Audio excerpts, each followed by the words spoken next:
পরোটা তো অনেকভাবে খেয়েছেন, এইভাবে কখনো পরোটা খেয়েছেন? চলুন আজ শেয়ার করছি ভিন্ন ধর্মী একটি পরোটার রেসিপি। আসসালামু আলাইকুম এভরিওয়ান, ওয়েলকাম টু সামিহাস কিচেন। আজ শেয়ার করছি গোলাপ জামুন পরোটা। কথা না বাড়িয়ে চলুন রান্নায় যাওয়া যায়। পরোটা তৈরির জন্য আমি এখানে 2 কাপ পরিমাণ ময়দা নিয়েছি, আপনারা চাইলে এখানে আটাও দিতে পারেন। সাথে দিয়ে দিচ্ছি 1 চা চামচ পরিমাণ লবণ এবং 2 টেবিল চামচ পরিমাণ সয়াবিন দিয়ে খুব ভালোভাবে মাখিয়ে নিব।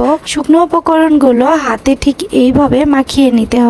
হোটেল কিংবা রেস্টুরেন্টে যে পরোটাগুলো আমরা খেয়ে থাকি ওইগুলো অনেক বেশি সফট হওয়ার কারণ কিন্তু এটাই। এই যে আমি যেটা দিয়ে দিচ্ছি এটা হলো কুসুম গরম পানি। এটা দেওয়ার ফলে পরোটাগুলো অনেক বেশি সফট হবে আর অনেক সময় ধরে সফট থাকবে। আপনারা বাসায় যদি আমার এই প্রসেস ফলো করে পরোটা তৈরি করেন, ইনশাল্লাহ আপনাদের পরোটাও হবে পারফেক্ট এবং সফট। পরোটার ডোটি মথে নেওয়াটা সব থেকে জরুরি। পরোটার ডো যত বেশি মথে নিবেন তত বেশি পরোটা সফট হবে। তো আমি কুসুম গরম পানি দিয়ে খুব ভালোভাবে ডোটি তৈরি করে নিচ্ছি। কিছুক্ষণ মথে নিয়ে আমি 5 মিনিটের জন্য রেস্টে রেখে দিয়েছিলাম। দেখুন কত বেশি সফট হয়েছে। এখন হচ্ছে পরোটা তৈরি করার পালা।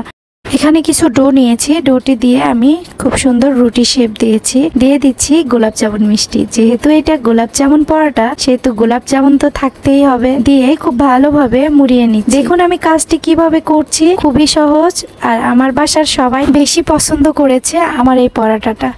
বাসায় যখন মেহমান আসে অনেক সময় মিষ্টিটা অতিরিক্ত বাসায় থেকে যায়, ফ্রিজে থেকে যায়, যেটা নষ্ট হয়ে যায়। যদি আমার এই প্রসেস ফলো করে আপনি পরোটা তৈরি করেন, ইনশাল্লাহ আপনার পরোটা তো ভীষণ পছন্দ করবে আর মিষ্টিটাও ভিতরে অনেক বেশি সফট থাকে। কথা বলতে বলতে আমার পরোটা তো একদমই রেডি হয়ে গেছে। এখন শুধু তেলে ভেজে নিব।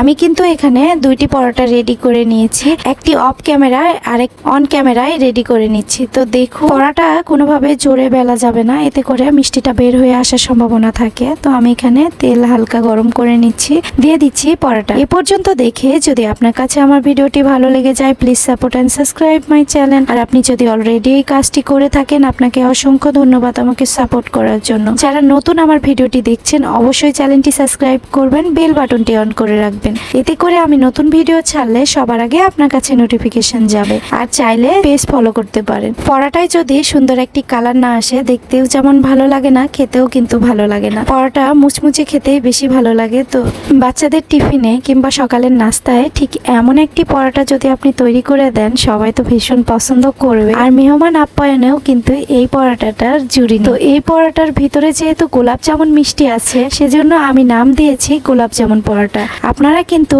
চাইলে এখানে যে কোনো মিষ্টি ব্যবহার করতে পারেন, শুধু যে গোলাপ জামুন মিষ্টি ব্যবহার করতে হবে এমনটা না। পরোটায় যখন সুন্দর একটি কালার চলে আসবে, নামিয়ে নিয়ে পরিবেশন করে আপনাদেরকে দেখিয়ে দিচ্ছি। আশা করি আমার আজকের রেসিপি আপনাদের সবার কাছে অনেক ভালো লেগেছে। রেসিপিটি ভালো লাগলে অবশ্যই একটি লাইক, একটি কমেন্ট করবেন। বাচ্চাদের পরিবেশনের জন্য আমি এখানে খুব সুন্দরভাবে কাট করে নিয়েছি। আর দেখুন ভিতরটা কত বেশি সফট আছে আর মিষ্টিটা কিন্তু খুব সুন্দর দেখা যাচ্ছে। তো আমি একে একে 2টি পরোটা খুব ভালোভাবে কেটে নিচ্ছি।